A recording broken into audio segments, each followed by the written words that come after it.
स्वर्गीय पित्या, मी तुला धन्यवाद देतो, तुझी उपकार स्तुती करतो या वेळेसाठी. पुन्हा एकदा आम्हा भावा बहिणींना तू एकत्र केलेला आहेस. तुझ्या लोकांना तू एकत्र आणतोस. तुझं स्तवन करण्याची इच्छा त्यांना देतोस. तुझं वचन ऐकून त्याप्रमाणे वागण्याची इच्छा देतोस. तुझ्या वचनावरती वचन पाठ करून मनन करण्याची संधी देतोस. वचन ऐकून विश्वास आमच्यामध्ये येण्यासाठी तू संधी देतोस. या तुझ्या अपार कृपेसाठी तुला धन्यवाद देतो. ही वेळ तुझ्याकडून आहे, सर्व मान तुझा आहे. आजचं वचन तू आम्हा प्रत्येकासाठी आशीर्वादाचं कर. आम्हा प्रत्येकाच्या अंतकरणाशी तू बोल, अशी तुझ्याकडे प्रार्थना आणि विनंती करतो. येशूच्या नावात मागतो, ऐक बापा. आमेन.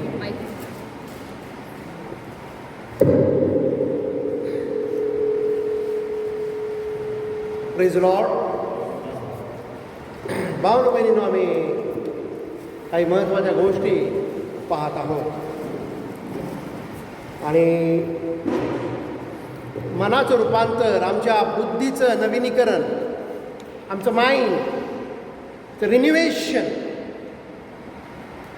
यासाठी ज्या गोष्टींची आवश्यकता आहे अशा गोष्टी आम्ही गोळा करत आहोत. आणि आम्ही काही अतिमहत्त्वाच्या गोष्टी गेल्या काही दिवसात पाहिलेल्या आहेत.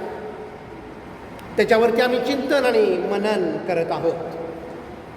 आज पुन्हा एकदा रोमक्रसपत्राचा 12वा अध्याय आणि वचन 1. रोमन्स चॅप्टर 12 वर्स 1. म्हणून बंधुजन हो, मी देवाच्या करुणेमुळे तुम्हाला विनवतो की तुम्ही आपली शरीरे जिवंत, पवित्र व देवाला ग्रहणीय यज्ञ म्हणून समर्पण करावी. ही तुमची आध्यात्मिक सेवा आहे. देवाची उत्तम, ग्रहणीय व परिपूर्ण इच्छा काय आहे हे तुम्ही समजून घ्यावे. त्याचा अनुभव तुम्ही घ्यावा. त्याचा एक्सपिरियन्स तुम्ही घ्यावा. फक्त आम्ही ऐकू नये, तर त्याचा अनुभव समजून घेणे, त्याचा अनुभव आम्ही घेतला पाहिजे. म्हणून या युगाबरोबर समरूप होऊ नका, तर आपल्या मनाच्या, आपल्या बुद्धीच्या नवीनीकरणाने स्वतःचे रूपांतर होऊ द्या.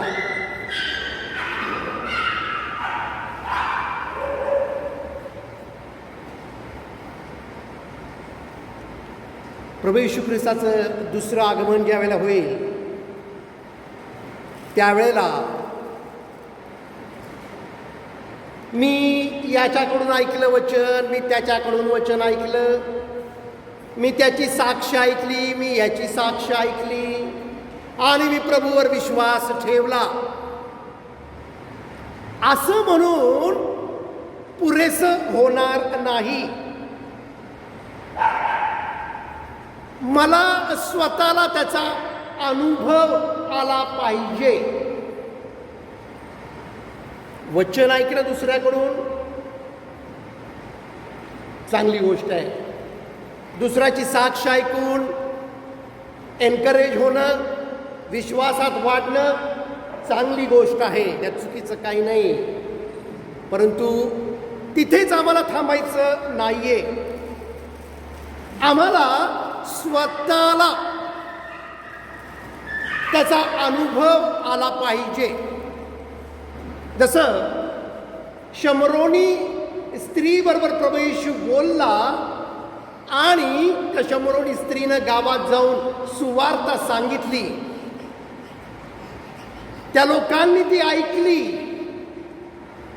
आणि आम्हाला मत्ती योहान 4 मध्ये ऐकायला वाचायला मिळतं की ते स्वतः तिथं आले. त्यांनी स्वतः प्रभूला पाहिलं, त्यांनी स्वतः प्रभूकडून ऐकलं आणि ते म्हणाले त्या स्त्रीला, आता केवळ तू सांगतेस म्हणून मी विश्वास ठेवत नाही, तर आम्ही स्वतः प्रभूला पाहिलं आहे, आम्ही स्वतः प्रभूचा अनुभव घेतला आहे. And that's why we believe. आणि म्हणून आम्ही त्याच्याकडून सुवार्थ ऐकली, याच्याकडून सुवार्थ ऐकली, चांगली गोष्ट आहे. साक्ष ऐकली, चांगली गोष्ट आहे. परंतु आम्ही स्वतःला प्रभूला ओळखणारे, आम्ही स्वतः प्रभूला पाहणारे, आम्ही स्वतः प्रभूकडून ऐकून त्याच्यावर विश्वास ठेवणारे लोक असले पाहिजे. आणि हे आमच्या मनाचं रूपांतर झाल्याशिवाय शक्य नाही. देवाच्या इच्छेचा अनुभव, देवाची इच्छा काय आहे हे जोपर्यंत आम्ही समजून घेणार नाही तोपर्यंत आमच्या मनाचं रूपांतर होऊ शकणार नाही. आणि म्हणून प्रभू येशू ख्रिस्त म्हणतो मत्ती 16 आणि वचन 19 मध्ये, मॅथ्यू चॅप्टर 16 वर्स 19, मत्तीचा 16वा अध्याय आणि वचन 19, मी तुला स्वर्गाच्या राज्याच्या किल्ल्या देईन. देईन, दिल्या नाही, देईन म्हणलेलं आहे. स्वर्गाचं जे राज्य आहे, स्वर्गाचं जे राज्याचं डोर आहे ते लॉक आहे. ते उघडण्यासाठी चावीची गरज आहे, कारण तिथे कुलूप लागलेला आहे. येशू म्हणतो की मी तुला स्वर्गाच्या राज्याच्या किल्ल्या देईन आणि पृथ्वीवर जे काही तू बांधशील ते स्वर्गात बांधले जाईल, व पृथ्वीवर जे काही तू मोकळे करशील ते स्वर्गात मोकळे केले जाईल. आज आम्ही प्रभू येशू ख्रिस्ताचं जे सेकंड कमिंग आहे त्याची तयारी करत आहोत. आणि आमचा विश्वास केवळ फक्त माझं तारण झालं, माझी मुक्ती झाली, मला आशीर्वाद मिळाले, एवढंच जर आम्ही समजून या पृथ्वीवरती राहत असू तर जे अनंत काळाचं जीवन आहे त्याच्यामध्ये मोठा तोटा मला सहन करावा लागेल. Big loss. का हो बिग लॉस? कारण प्रभू येशू ख्रिस्त म्हणाला होता की मी तुला स्वर्गाच्या राज्याच्या किल्ल्या देईन. माझ्याकडे ती चावी आलीच नाही.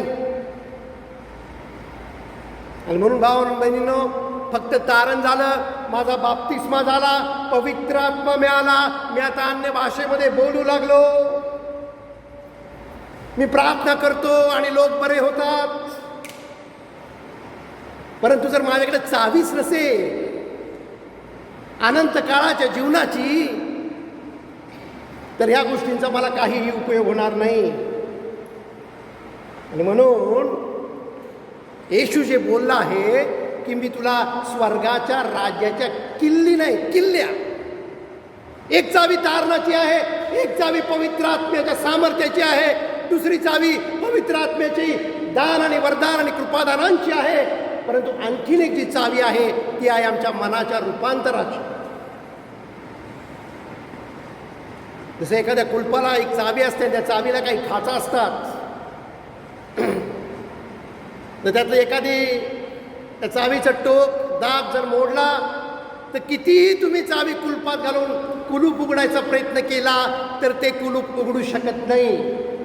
अगदी त्याच प्रकारे स्वर्गाच्या राज्याच्या किल्ल्या, एक चावी दोन चावी नाही, देर आर मेनी कीज. त्यातली एक की आहे मनाचं रूपांतर. जोपर्यंत ती चावी, ते दाब त्या चावीला जर नसेल तर ते कुलूप, मी आयुष्यभर जरी ते कुलूप स्वर्गाच्या राज्याचा उघडायचा प्रयत्न केला तरी ते स्वर्गाचं राज्य माझ्यासाठी उघडू शकत नाही. अनंत काळाचा जीवनाचा मार्ग माझ्यासाठी उपलब्ध होऊ शकत नाही. आणि म्हणून मनाचं रूपांतर होणं, ती चावी माझ्याकडे असणं, येशू म्हणाला ती मी देईन, ती मला घेता आली पाहिजे. आणि अत्यावश्यक गोष्ट आहे, कारण हे फक्त ह्या जीवनासाठी नाही तर ह्या येणाऱ्या जे लाईफ डेथ नंतरचं आहे त्याच्यासाठी ही चावी आहे. आणि जोपर्यंत माझ्या मनाचं रूपांतर होणार नाही तोपर्यंत देवाची उत्तम ग्रहणीय परिपूर्ण इच्छा काय आहे हे मला समजू शकणार नाही. करंथीकराचं दुसरं पत्र याचा 10वा अध्याय आम्ही बघूया. करंथीकराचं दुसरं पत्र 2 Corinthians chapter 10. करंथीकराचं दुसरं पत्र 10वा अध्याय आणि वचन 3.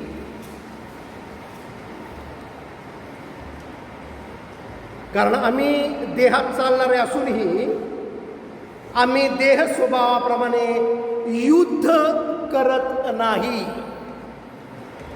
आम्ही देहात चालणारे असूनही आम्ही देह स्वभावाप्रमाणे युद्ध वॉरफेअर लढाई फाईट बॅटल म्हणा आम्ही ती आमच्या देह स्वभावाप्रमाणे करत नाही.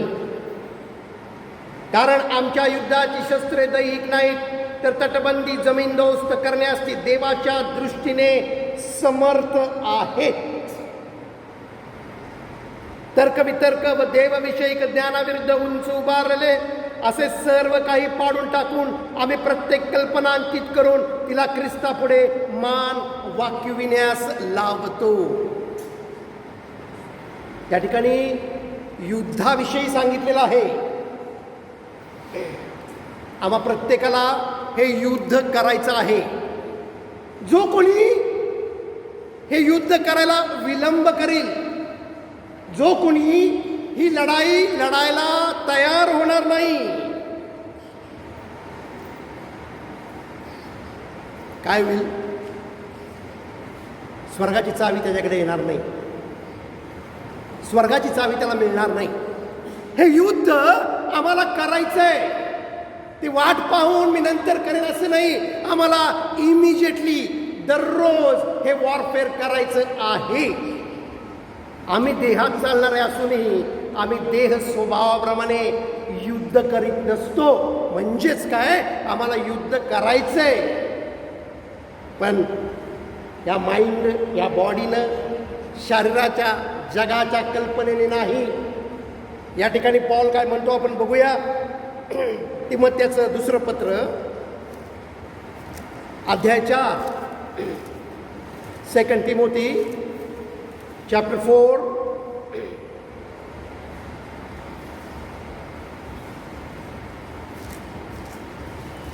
आणि वचन 6 आणि 7. कारण आता माझे अर्पण होत आहे. या ठिकाणी पौलानं हे जे स्टेटमेंट केलेलं आहे ते त्याच्या लाईफच्या शेवटाला केलेलं आहे आणि त्यांना आता ओळखलेलं आहे की तो ह्या ठिकाणी म्हणतो माझा प्रयाण का जवळ आला आहे. आता मला लवकरच हे शरीर सोडून जाण्याची वेळ आलेली आहे. मग तो पुढे काय म्हणतो, जे सुयुद्ध ते मी केले आहे, धाव संपविली आहे, विश्वास राखला आहे. 3 गोष्टी या ठिकाणी तो सांगत आहे. एक तर तो म्हणतो की मी सुयुद्ध केलेलं आहे, गुड फाईट, ती फाईट मी केलेली आहे आणि तो ती रोज करत होता आणि रोज त्याच्यामध्ये विजयी मी कसा होईल यासाठी तो प्रयत्न करत होता.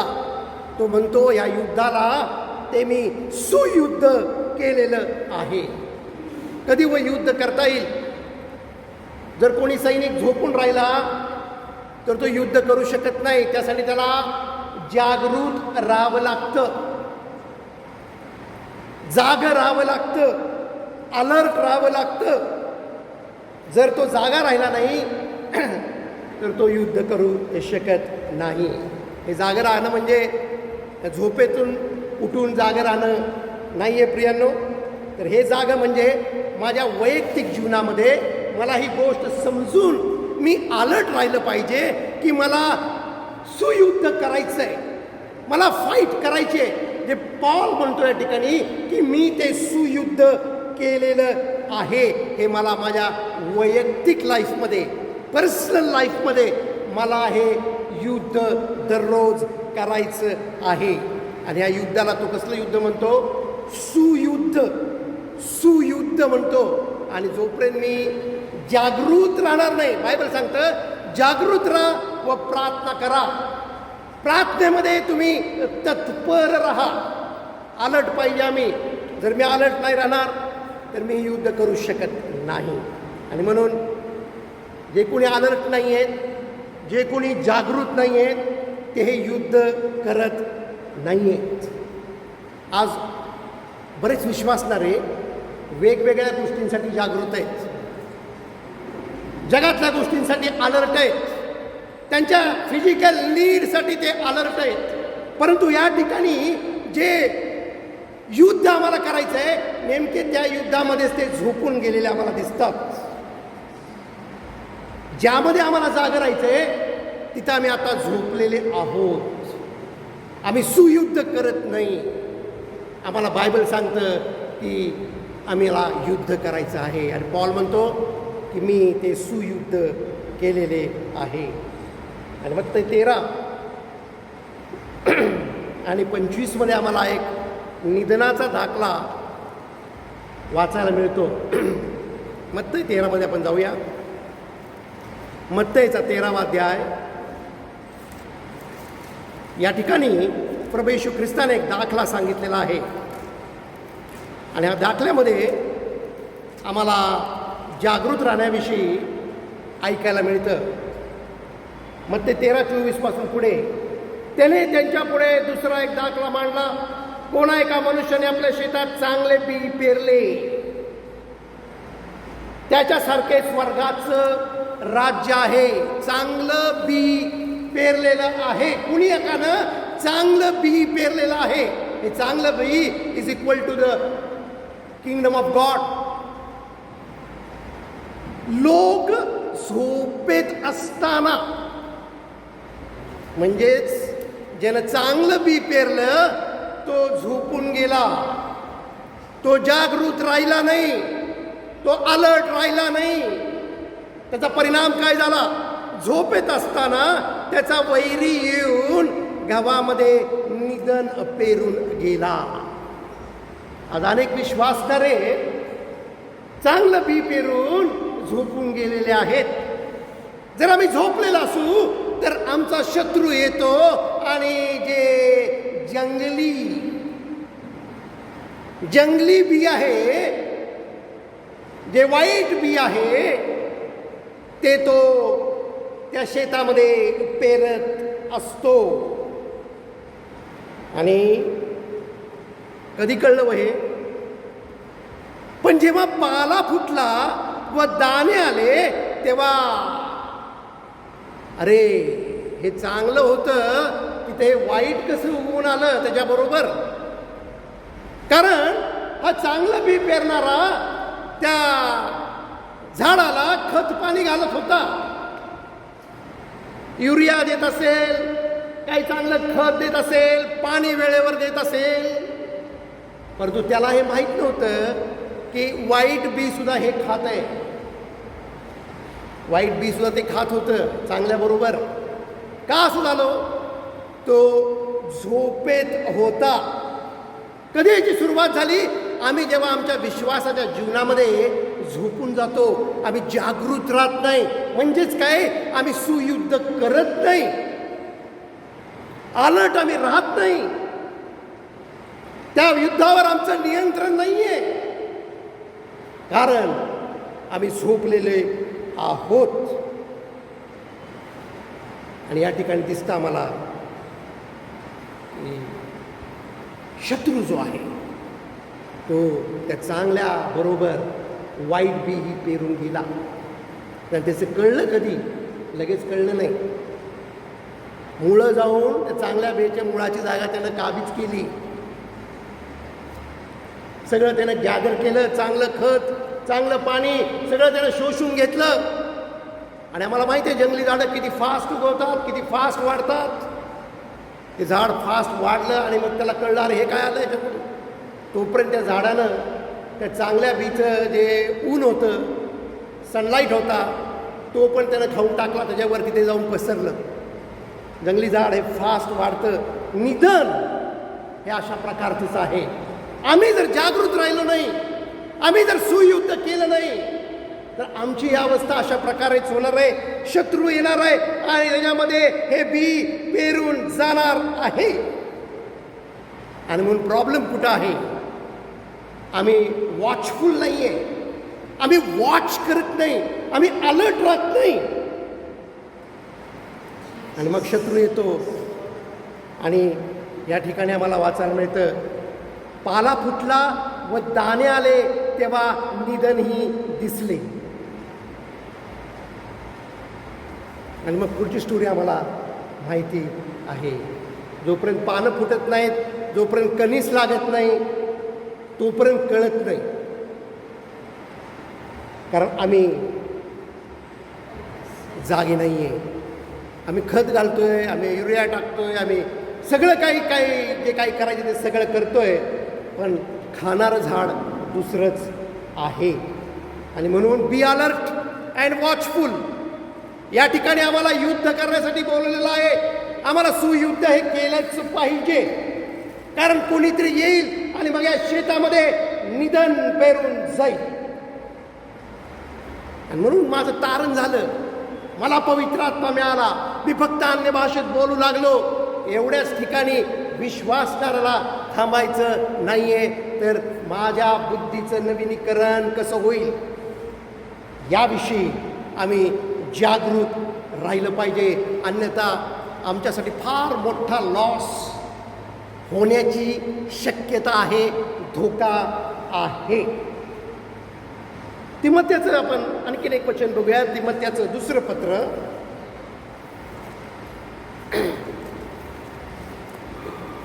पुन्हा आपण तिमोथेचं दुसऱ्या पत्रामध्ये 4थ्या अध्यायामध्ये पुन्हा येऊया. या ठिकाणी पॉल जे म्हणतो त्या ठिकाणी आमचं लक्ष आम्ही पुन्हा लावूया.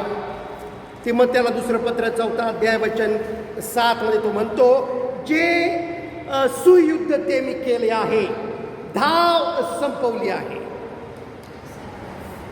बॅटल आहे, एक रेस, एक धाव आम्हाला धीराने धावायची आहे. आणि एवढंच तो म्हणत नाही, तर तो म्हणतो की विश्वास मी राखला आहे, गुड फाईट केलेली आहे. मित्रांनो, ही फाईट आम्ही कशी करणार? या फाईटचा सगळ्यात महत्त्वाचा पार्ट आहे मनाचं नवीनीकरण. जोपर्यंत आमच्या मन, आमची बुद्धीचं विचार जोपर्यंत बदलणार नाहीत, या मनामध्ये जोपर्यंत ख्रिस्ताचं मन आम्हाला प्राप्त होणार नाही, तोपर्यंत आम्ही हे सुयुद्ध करू शकत नाही. पण पॉल या ठिकाणी म्हणतो, मी ते केलेलं आहे, मी ते सुयुद्ध केलेलं आहे. भावांनो बहिणींनो, जे पहिलं पाप या जगामध्ये आलं, अर्थातच एदेन बागेमध्ये आम्हाला माहिती आहे, पण त्याच्या आधी सुद्धा स्वर्गामध्ये लुसिफर नावाचा जो देवदूत होता, त्याला एक प्राईड आला. त्याच्यामध्ये एक स्वतःबद्दल वेगळे विचार आले. का तर तो एक स्पेशल देवदूत होता. ही इज लाईक लाईट, तो प्रकाश असा होता.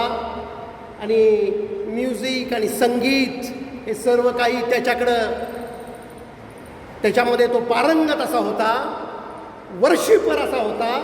देवानं त्याला त्यासाठीच निर्माण केलं होतं. परंतु ह्या देवदूताने जेव्हा इतर देवदूतांकडे पाहिलं, तेव्हा त्याला दिसलं की माझ्यामध्ये ज्या क्वालिटीज आहेत, त्या क्वालिटीज इतर कोणाच्यामध्ये नाही आहेत. त्यानं काय केलं? स्वतःचं कंपॅरिझन केलं दुसऱ्या देवदूतांबरोबर. आणि ती सवय आज सगळ्यांना आहे. या जगातले लोक नेहमीच तुलना करत असतात, स्वतःचं तुलना इतरांबरोबर करत असतात. हे कुठून आलेलं आहे? हे पहिलं पाप आहे, कंपॅरिझन करणं. कंपॅरिझन केल्यामुळं काय झालं? लुसिफरला एक त्याच्यामध्ये प्राईड निर्माण झालं, त्याला गर्व आलेला आहे. That is the first scene. हे पहिलं पाप आहे. जेव्हा आम्ही आमची तुलना इतरांबरोबर करतो आणि आम्हाला दिसून येतं की मी याच्यापेक्षा अधिक चांगला आहे, मग तो तुमच्या स्किनचा कलर असेल, तुमचं एज्युकेशन असेल, तुमच्या राहण्याची पद्धत असेल, कोणती गोष्ट असू द्या, ही फार डेंजर गोष्ट आहे. जेव्हा आम्ही तुलना करतो स्वतःची आणि कंपॅरिझन करतो इतरांबरोबर. ज्या वेळेला लुसिफरनं केलं त्यावेळेला तो म्हणाला, मी माझं सिंहासन, आय विल, त्याच्यामध्ये आय आला. त्याच्या आधी ते सगळे देवदूत, वी ऑल, आपण सर्व परमेश्वराची उपासना करणारे ते होते. परंतु तुलना केल्यामुळं, कंपॅरिझन केल्यामुळं तो म्हणाला, आय विल. आय म्हणण्याचा अधिकार फक्त परमेश्वराला आहे. तो म्हणतो, मी जो आहे, आय एम. आमच्या देवाचं नाव काय आहे? I am. परंतु ज्या वेळेला त्यानं तुलना केली त्याच्यामध्ये हा वी निघून गेला आणि आय आला. हा आयनं काय प्रोड्यूस केलं? त्याच्यामध्ये एक घमंड निर्माण केली, त्याच्यामध्ये एक स्वाभिमान त्याने निर्माण केला. हे पहिलं पाप आहे. आणि तेव्हापासून त्याचं पतन झालेलं आहे. आणि तोच गुणधर्म, तोच त्याचा स्वभाव, तीच त्याची वृत्ती मनुष्यामध्ये आलेली आहे. काय होतं? कंपॅरिझन केल्याचे दोन परिणाम होतात. जेव्हा मी कोणाबरोबर तुलना करतो तर दोन गोष्टी घडतात. एक तर माझ्यामध्ये घमंड येऊ शकते, दुसरी गोष्ट माझ्यामध्ये निराशा येऊ शकते. तुलना जेव्हा मी करतो, माझं कंपॅरिझन मी दुसऱ्याबरोबर करतो, तेव्हा दोन मोठे आजार माणसाला होतात. त्याच्यामध्ये स्वाभिमान निर्माण होतो किंवा तो डिप्रेशनमध्ये जातो, तो नैराश्यामध्ये जातो. आणि या दोन आजारांना औषध नाही आहे. तुम्ही कुठल्याही डॉक्टरकडे जा, डॉक्टरला जर विचारलं याच्यावर औषध काय, याच्यावर औषध काय नाही आहे बाबा. तू एकच गोळी देतो, झोपेची गोळी. ही गोळी खायची आणि झोपून जायचं. जागा झाला मनुष्य की त्याचं जे काय ते घरच्यांनी सहन करायचं, परत गोळी घ्यायची आणि झोपून जायचं. ह्या आजाराला औषध अजून तरी नाही आहे. आणि म्हणून तुलना करून आमच्यातले किती लोक डिप्रेस झालेले आहेत. तुलना करून आमच्यातले किती लोक स्वाभिमानी वृत्तीचे झालेले आहेत. ह्या दोनच गोष्टी या पृथ्वीवरती आहेत भावांनो बहिणींनो. ह्या दोनच गोष्टी देवाच्या समक्षतेमध्ये आम्हाला जाण्यासाठी अडखळण बनलेल्या आहे. का निराश झालेला व्यक्ती म्हणतो, मला प्रार्थना करण्याची इच्छाच होत नाही, मला बायबल वाचूशीच वाटत नाही. ही निराशा आली कुठून? मी दुसऱ्याबरोबर मला कम्पेअर केलं. अरे ती यामुळं हे माझ्यामध्ये आलं आणि मला बायबल वाचायची इच्छा होत नाही, मला प्रार्थना करण्याची इच्छा होत नाही. दुसऱ्यांना स्वाभिमान आला आणि ते देवावर विसरून राहायचं सोडून दिलं त्यांनी. कारण ते स्वतः म्हणले, आय विल डू इट, मी स्वतः मॅनेज करेन, I can do it, I will, मी इतरांपेक्षा अधिक आहे. त्यांनी पण प्रार्थना करायचं बंद करून दिलं. भावांनो बहिणींनो, हे युद्ध आहे. जे सुयुद्ध पॉल म्हणतो ते हे सुयुद्ध आहे की माझ्यामध्ये ह्या दोन्ही गोष्टी असता कामा नयेत. आणि ह्यासाठी आम्हाला लढाई लढायची आहे. हे एवढं सोपं नाही आहे. यासाठी एक युद्ध तुम्हाला आणि मला करायचं आहे. परत आम्ही युद्ध केलं नाही तर वैरी येणार आणि तो अशा गोष्टी आमच्या शेतामध्ये पेरून जाणार की ज्या जंगली आहे, ज्या वाईल्ड आहे, ज्या इव्हिल आहे. आणि म्हणून जगातले 99.99% म्हणा, विश्वासणारे म्हणा, हे इधर प्राईड त्यांच्यामध्ये आलेलं आहे, इधर दुसरी गोष्ट त्यांच्यामध्ये नैराश्य, डिप्रेशन, ह्या गोष्टी त्यांच्यामध्ये आलेल्या आहेत.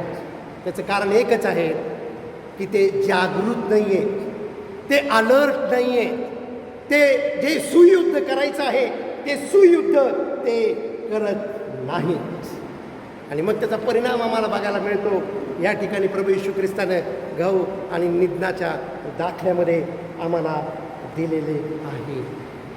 तर भावना बहिणीने एक गोष्ट समजून घ्या की डिप्रेशन, नैराश्य काय येतं, का मला प्रार्थना करूशी वाटत नाही, का मला वचन वाचूशी वाटत नाही, असं का होतं, याच्या मागे एकच कारण आहे की मी माझी तुलना कोणाबरोबर तरी करत असतो आणि त्यातून मला काय मिळतं, एक तर स्वाभिमान, घमेंड, प्राईड, नाहीतर डिप्रेशन माझ्यामध्ये येत असतं. या ठिकाणी तो म्हणतो जे सुयुद्ध ते मी केलेले आहे. बायबलमध्ये त्याला या युद्धाला काय म्हणलेलं आहे? मल्लयुद्ध म्हणलेलं आहे, कुस्ती म्हणलेलं आहे. कुस्ती, ही कुस्ती आम्हाला लढायची आहे, ही कुस्ती आम्हाला रोज करायची आहे. ही कुस्ती जर आम्ही केली नाही, आम्ही झोपून राहिलो, तर आम्हाला स्वर्गाच्या राज्याच्या किल्ल्या कधीही मिळू शकत नाही. ही कुस्ती आहे या ठिकाणी. आणि पॉल म्हणतो की ही कुस्ती मी योग्य प्रकारे, चांगल्या प्रकारे केलेली आहे. आज हा मेसेज प्रभू आम्हाला देऊ इच्छित आहे. आज जे निराश आहेत त्यांना हा मेसेज तो देऊ इच्छित आहे. आज ज्यांच्यामध्ये स्वाभिमान आणि घमेंड आणि प्राईड आहे त्यांना हा मेसेज आज प्रभू देत आहे की तुम्हाला सुयुद्ध करायचं आहे.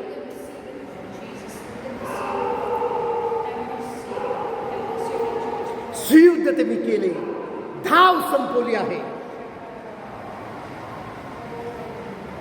विश्वास राखला आहे. बायबल सांगतं विश्वास वार्तेनं येतो. विश्वास कसा येतो? वार्तेनं. कोणती वार्ता? ख्रिस्ताच्या वचनाची वार्ता. विश्वास येतो म्हणजे विश्वास जाऊ सुद्धा शकतो. हे आम्ही लक्षात घेतलं पाहिजे. जर तो येतो तर तो जाऊ पण शकतो. आम्हाला तो होल्ड करावा लागेल. तो विश्वास या ठिकाणी म्हणतो राखला आहे. फार महत्वाची गोष्ट आहे प्रिय. ते फक्त विश्वास म्हणजे वन टाइम एक्सपिरियन्स नाही, वन टाइम इन्स्टॉलमेंट नाही, एक इन्स्टॉलमेंट झाला, 1 कोटीचं कर्ज फिटलं नाही.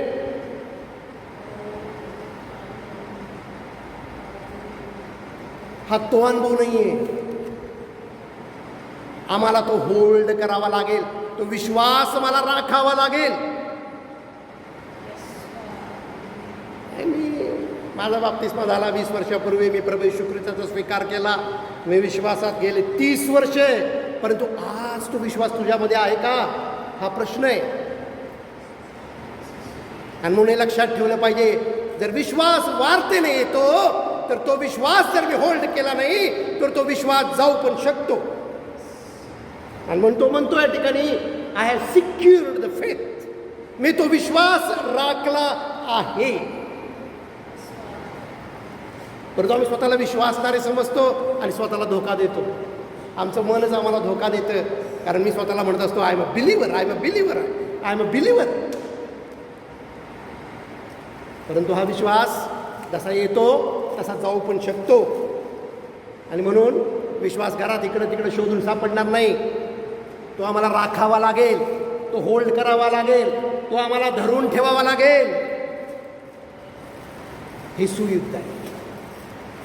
याला म्हणतात फाईट, गुड फाईट. कुठली गुड फाईट आहे? विश्वास होल्ड करून ठेवायचं. हे सुयुद्ध आहे. पॉल म्हणतो की मी ते सुयुद्ध केलं. बायबल सांगता मला की तुम्हाला युद्ध करायचंय. हे युद्ध म्हणजे कुस्ती आहे. ही लढायची असते, ही कुस्ती करायची असते. हे मग त्याचं पहिलं पत्र, पहिला अध्याय. 1 Timothy chapter 1 verse 9. 1 तिमोथी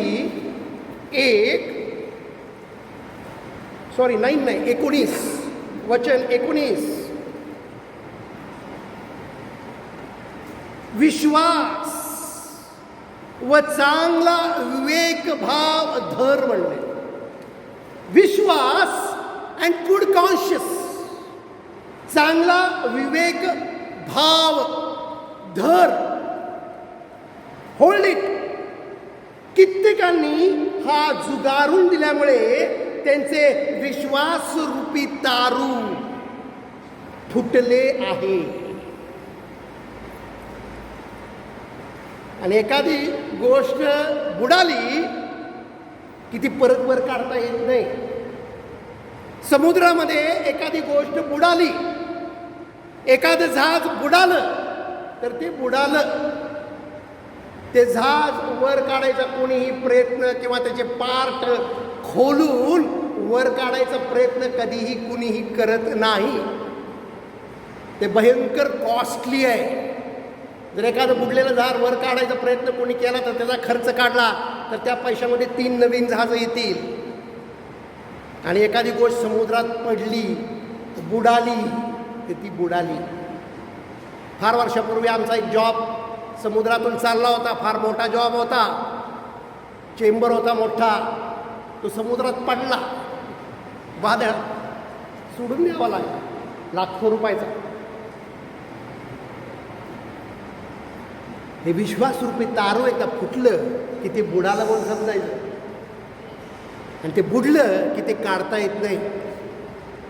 किती तुम्ही गोताखोर आणले समजा काढण्यासाठी, अगदी मी म्हणतो सोनं चांदी सुद्धा कितीतरी जहाजात खाली बुडालेलं आहे, पण ते सुद्धा काढायचा कोणी प्रयत्न करत नाही. It's a very costly affair. आणि जरी गोताखोर आणले, त्यांनी जरी खाली गेले तर 2-3 किलोची एखादी वस्तू फक्त बाहेर काढू शकतात. एखादं विमानाचं इंजिन, बोटीचं इंजिन किंवा पाठ खोलून कोणी काढून आणू शकत नाही. या ठिकाणी विश्वास जर आम्ही धरला नाही, विश्वास आणि चांगला विवेक भाव म्हणलेला आहे. शुद्ध भाव म्हणजेच देर इज अ बॅड. चांगला विवेक म्हणजे वाईट विवेक सुद्धा आहे आमच्यामध्ये. काय आहे? तारू फुटलं विश्वासरूपी. कारण आमचं जे कॉन्शियस आहे ते आम्ही गुड कॉन्शियस ठेवलं नाही. आणि म्हणून हे विश्वासरूपी तारू फुटलेलं आहे. हे फुटू द्यायचं नसेल तर कुस्ती करावी लागेल, त्यासाठी सुयुद्ध करावं लागेल. तरच मला ते विश्वास धरून ठेवता येईल. कारण विश्वास येतो तसा विश्वास जाऊ सुद्धा शकतो. अनेकांनी तो जुगारून दिला, ते अलर्ट राहिले नाहीत, त्यांनी युद्ध केलं नाही, त्यांनी ती कुस्ती केली नाही. काय झालं त्याचा परिणाम? जो फेत आला होता तो फेत निघून गेला. विश्वासरूपी तारू फुटलं, बुडून गेलं. आज अनेकांचा विवेकभाव लोभानं, मत्सरानं, हेवेनं, वासनांनी, भांडणं, तंटे, कपटीपणा, अशा अनेक गोष्टी. यामुळे आमचा विवेक काय झालेला आहे? आमचा विवेक बॅड झालेला आहे, बॅड विवेक. We don't have good conscious. आणि ज्यांचा बॅड विवेक असतो ते लोक देवाबरोबर कधीही रिस्पॉन्सिबिलिटी असल्यासारखे राहू शकत नाही. कारण त्यांना वाटतं we are not accountable to anybody. आम्ही कोणालाच अकाउंटेबल नाही आहे. हे कशामुळे झालेलं आहे? त्यांच्यामध्ये त्यांचा जो विवेक आहे तो आता गुड नाही आहे, इट इज अ बॅड. आणि म्हणूनच नवरा बायकोबद्दल अकाउंटेबल नाही, बायको नवऱ्याबद्दल अकाउंटेबल नाही. They are not transparent with each other. मुलं आई बापांबद्दल ट्रान्सपरंट नाही आहेत आणि कुणी कोणाबद्दलच अकाउंटेबल नाही आहे. आम्ही देवाला अकाउंटेबल आहोत हे आम्ही विसरून गेलेलो आहोत. कारण आम्ही सुयुद्ध करत नाही, आम्ही जागृत राहत नाही. आणि म्हणूनच चोरी, लपून छपून अनेक गोष्टी घडत आहेत. आम्ही लक्षात ठेवलं पाहिजे. याचं कारण एकच आहे, आमचा जो विवेक आहे, आमची जी विवेक बुद्धी आहे ती आता डर्टी झालेली आहे, ती बॅड झालेली आहे. पॉल म्हणतो या ठिकाणी विश्वास व चांगला विवेक भाव हे धरून ठेवायचंय, हा होल्ड करायचंय. त्यासाठी कुस्ती करावी लागेल. याला म्हणतात मनाचं नवीनीकरण, याला म्हणतात सुयुद्ध, याला म्हणतात समर्पित जीवन, याला म्हणतात पवित्र होणे. तुम्ही तुमची जिवंत शरीरे देवाला पवित्र, कोण पवित्र आहे? आम्हाला आमचं जे यज्ञ करायचं आहे तो होली असला पाहिजे असं म्हटलेलं आहे. जर माझा विवेक भाव जर डर्टी असेल, जर माझा विवेक भाव हा बॅड असेल, तर ते सॅक्रिफाईस होली होऊ शकत नाही. कारण त्याच्यामध्ये लोभ आहे, त्याच्यामध्ये मत्सर आहे, त्याच्यामध्ये हेवा आहे, त्याच्यामध्ये वासना आहे, त्याच्यामध्ये कपटी स्वभाव आहे, त्याच्यामध्ये गॉसिप आहे, त्याच्यामध्ये अनेक प्रकारच्या गोष्टी आहेत.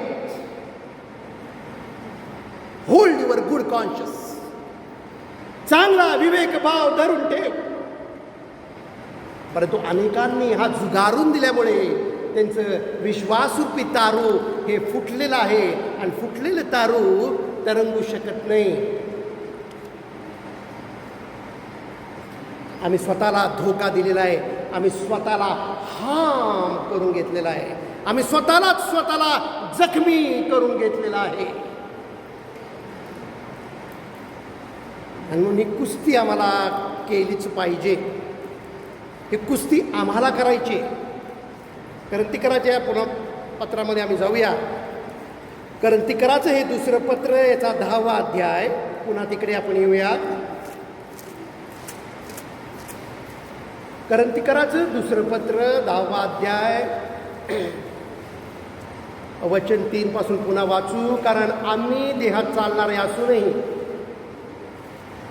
तिसरं वचन वाचत आहे मी 10व्या अध्यायातलं, दुसरं करिंथातलं.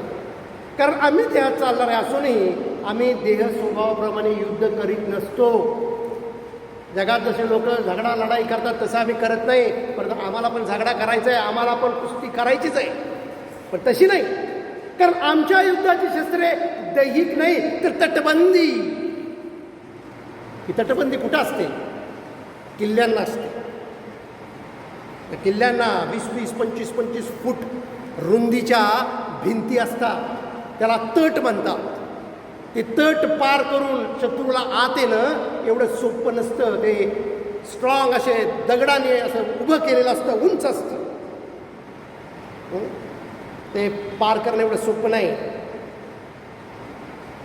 आम्हाला या ठिकाणी बायबल सांगत आहे, you have to prepare your self. तुम्हाला तुमची स्वतःची तयारी करायची आहे. तटबंदी जमीन दोस्त करण्यास ती देवाच्या दृष्टीने समर्थ आहे. आम्हाला ह्या तटबंदी जमीन दोस्त करायच्या आहे. आम्ही त्यासाठी पॉवरफुल असलं पाहिजे. पॉवर आहे पण पर्सन नाही आहे. देवाचं सामर्थ्य त्या ठिकाणी आहे. ह्या तटबंदी ज्या आहेत त्या उद्ध्वस्त जमीनदोस्त करण्याचं सामर्थ्य देवाने देऊ केलेलं आहे, परंतु ते घेणारे लोक नाहीत. कुस्ती करायला कोणी तयार नाही. जेव्हा देवाचं पॉवर एखाद्या व्यक्तीमध्ये येते तेव्हा ती व्यक्ती सामर्थ्यशील होते, आणि तीच व्यक्ती ह्या ज्या तटबंदी आहे त्या जमीनदोस्त करू शकते. या ठिकाणी power is there, but where is the person? असा कोण आहे की ज्याला हे सुयुद्ध करायचं आहे, त्याला हे सामर्थ्य दिलं जाईल, त्याला हे सामर्थ्य प्राप्त होईल, जे सामर्थ्य तटबंदी या ठिकाणी दिलेलं आहे. देवाच्या दृष्टीने तटबंदी जमीनदोस्त करायला तुम्हाला सामर्थ्य देण्यात येईल. तर्कवितर्क व देवविषयी ज्ञानाविरुद्ध उंच उभारलेले असे सर्व काही पाडून टाकून आम्ही प्रत्येक कल्पना अंकित करून तिला ख्रिस्तापुढे मान वाकविण्यास लावतो.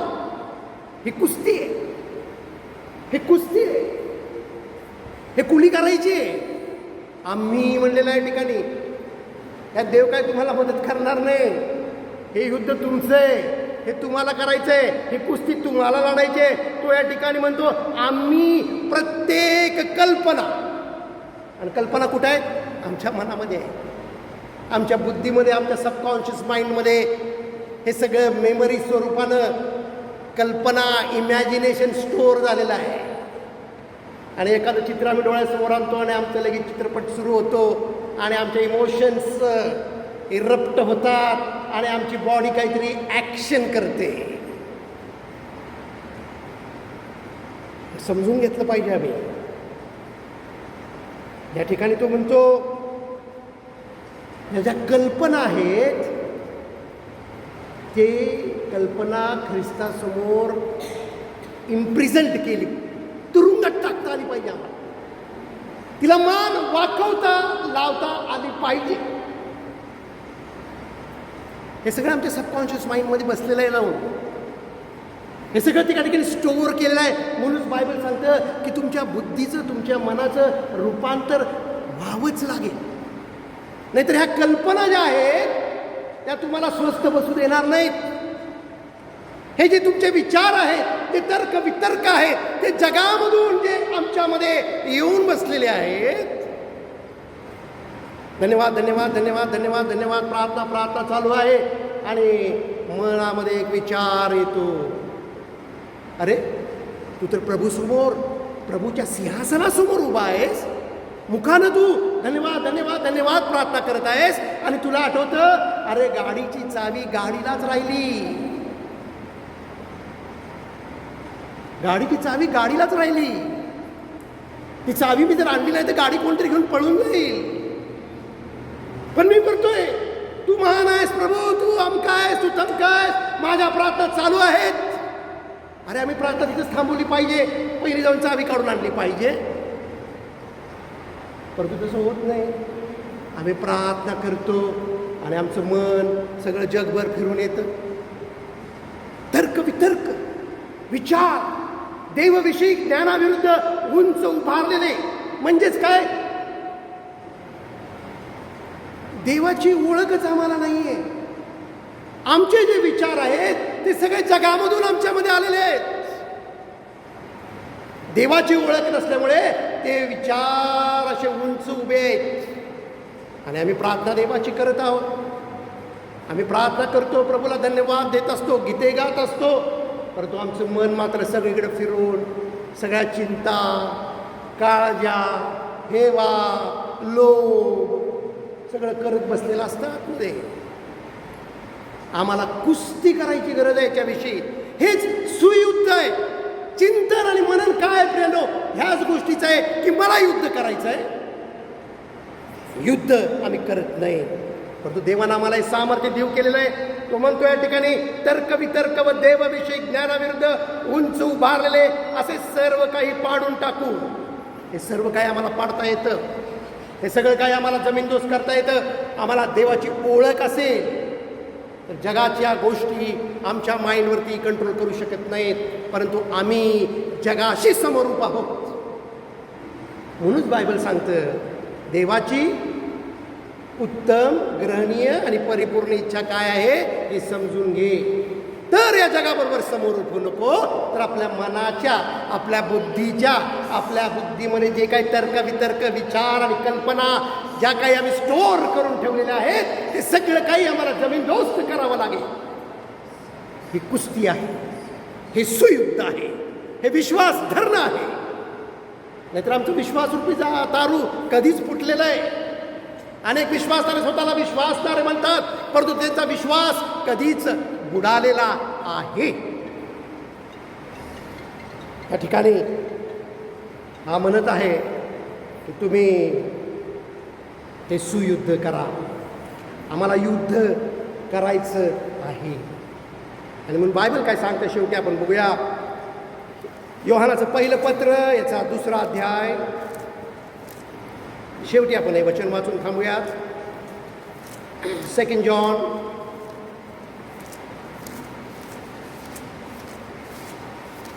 चॅप्टर 2 वचन 15, 16 आणि 17.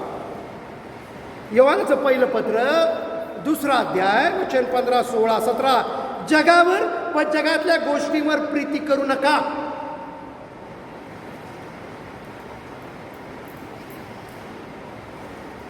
आम्ही जर जगातल्या गोष्टींच्यावर प्रीती करतो, जर कोणी जगावर प्रीती करत असेल तर त्याच्या ठाई पित्याची प्रीती नाही, तो पित्याला ओळखत नाही. त्याच्याकडं कुठलं विचार आहेत? देवाच्या ज्ञानाच्या विरुद्ध जे काय आहे ते सगळं त्याच्याकडे आहे. कारण तो जगातल्या गोष्टींना लव करतो, प्रीती करतो. त्याच्या कल्पना या जगातून आलेल्या कल्पना आहे. प्रत्येक कल्पना आम्हाला अंकित करायची आहे. हे सुयुद्ध, ही कुस्ती करायची आहे आणि ख्रिस्तासमोर मान लववायला शिकवायचं आहे. परंतु आम्ही जगातल्या गोष्टीवर प्रीती केलं तर पित्याची प्रीती आमच्याकडे राहत नाही. कारण जगात जे सर्व आहे ते म्हणजे देहाची वासना, डोळ्याची वासना व संसाराविषयीची फुशारकी ही पित्यापासून नाहीत तर जगापासून आहेत. या 3 गोष्टी आमच्यामध्ये खच्चून भरलेल्या आहेत आणि म्हणूनच देवाची इच्छा आम्हाला कधीच समजू शकत नाही. आमच्या मनाचं रूपांतर कधीही होऊ शकत नाही. आम्हाला हे रूपांतर करायचं आहे. दिस इज नेसेसिटी. हे जर केलं तरच मी प्रभूसमोर आमने सामने उभा राहू शकतो. नाही तर प्रभूसमोर मी उभा राहीन आणि म्हणेन प्रभूजी प्रभूजी. प्रभूजी म्हणेल मी तुला ओळखतच नाही रे बाबा, कारण तुझे जे विचार आहेत ते सगळे या जगातनं आलेले आहेत. माझी तुझी कधीही ओळख नव्हतीच. तू तुझा विश्वास, तुझा चांगला विवेक तू कधी धरून ठेवलाच नाही. तू कधी ती कुस्ती केलीच नाही. या ठिकाणी 3 गोष्टी दिलेल्या आहेत. देहाची वासना, डोळ्याची वासना व संसाराविषयीची तुषारकी हे पित्यापासून नाहीत तर जगापासून आहेत. आणि म्हणूनच आम्ही देवासमोर उभं राहतो, प्रार्थना करायला सुरुवात करतो आणि आमच्यामध्ये जगातले विचार येऊ लागतात. आम्ही हे विसरून जातो की आम्ही देवासमोर उभे आहोत. आम्ही देवाला अकाउंटेबल आहोत. देव म्हणतो, अरे तू माझ्यासमोर उभारलाय आणि तुझं काय चाललेलं आहे? एका मोबाईलमध्ये 2 सिम असतात, मला हे माहिती आहे. पण 2 सिम एका वेळेला काम करत नाहीत. पण विश्वासधाऱ्यामध्ये मात्र आयडियाचं पण सिम चालतं आणि एअरटेलचं पण सिम एकाच वेळेला चालतं. हे कसं काय? सिम एकच चाललं पाहिजे. आणि हे सिम मनाचं नवीनीकरण आहे. तरच मी प्रभूसमोर उभा राहू शकतो. आणि जग व त्याची वासना ही काय होत आहे? नाहीशी होत आहेत. पण देवाच्या इच्छेप्रमाणे कशी कळेल मला देवाची इच्छा? कोण सर्व काळ राहणार आहे? देवाच्या इच्छेप्रमाणे करणारा सर्व काळ राहतो. जर मला देवाची इच्छाच माहीत नाही, मी पूर्णपणे ह्या जगाशी समरूप आहे, तर मला सर्व काळ राहण्याचा प्रश्न येतोच कुठे? प्रश्नच येत नाही. माझी स्टोरी या ठिकाणीच संपलेली आहे. हे मी समजून घेतलं पाहिजे. आणि म्हणून प्रत्येक कल्पना, प्रत्येक तर्कवितर्क, प्रत्येक जे काही जगातनं आलेलं डोळ्याच्या द्वारे कंपॅरिझनमधून आलेला हुशारकी, या गोष्टी या ठिकाणी दिलेल्या आहेत. शरीराच्या वासनेद्वारे निर्माण झालेल्या गोष्टी, ह्या सगळ्या मला तुरुंगात टाकता आला पाहिजे. ख्रिस्तासमोर हे सगळे थॉट्स मला अंकित करता आले पाहिजेत. ह्या तटबंदी मला डिमॉलिश करता आल्या पाहिजेत. हे जर मी केलं तर या ठिकाणी दिलेलं आहे देवाच्या इच्छेप्रमाणे मला देवाचा आवाज ऐकायला मिळेल. त्याचे दृष्टांत मला पाहायला मिळतील. त्याच्या गोष्टी, त्याचं रेव्हलेशन, त्याचं प्रकटीकरण, त्याचा वचनाचा प्रकाश माझ्या अंतःकरणामध्ये येऊ शकतो आणि मी त्याची इच्छा फुलफिल करू शकतो. देवाच्या इच्छेप्रमाणे करणारा सर्व काळ राहतो. आणि म्हणून भावांनो बहिणींनो, आमच्या बुद्धीचं नवीनीकरण हे आमच्यासाठी फार फार इसेन्शियल गरजेची गोष्ट आहे. आणि आम्ही हे कसं करायचं या ठिकाणी पाहत आहोत. या आपण प्रार्थना करूया. स्वर्गीय पित्या, आम्ही तुला धन्यवाद देतो या वेळेसाठी. आम्ही तुझे उपकार मानतो. आदिता असलेला प्रत्येक भाऊ बहीण आशीर्वादात आहे, आशीर्वादित आहे यासाठी की बाप्पा आज ते सत्य तू आम्हाला कळवत आहे. पॉल म्हणतो, सुयुद्ध ते मी केले, धाव मी धावली, आणि विश्वास तो माझा आहे तो मी राखला आहे. विश्वास आणि विवेक भाव, चांगला विवेक भाव आम्हाला धरून ठेवता आला पाहिजे. त्यासाठी आम्हाला कुस्ती करायची आहे आणि ती करण्यासाठी आज आम्हाला तू सहाय्य कर. आम्हाला युद्ध करायचं आहे. आमचं लाईफ हे युद्धाचं लाईफ आहे. त्यासाठी आम्ही जागृत राहणं हे आमच्यासाठी फार महत्त्वाचं आहे. जर आम्ही झोपलो तर तू सांगितल्याप्रमाणे वैरी येऊन आमच्या शेतामध्ये हे जंगली बी पेरून जाणार आहे. आज बाप्पा आम्हाला आमचे विचार, आचार, आमच्या कल्पना तुझ्या समोर अंकित करता येऊ देत. त्यासाठी आम्हाला कृपा पुरव अशी तुझ्याकडे प्रार्थना विनंती करतो.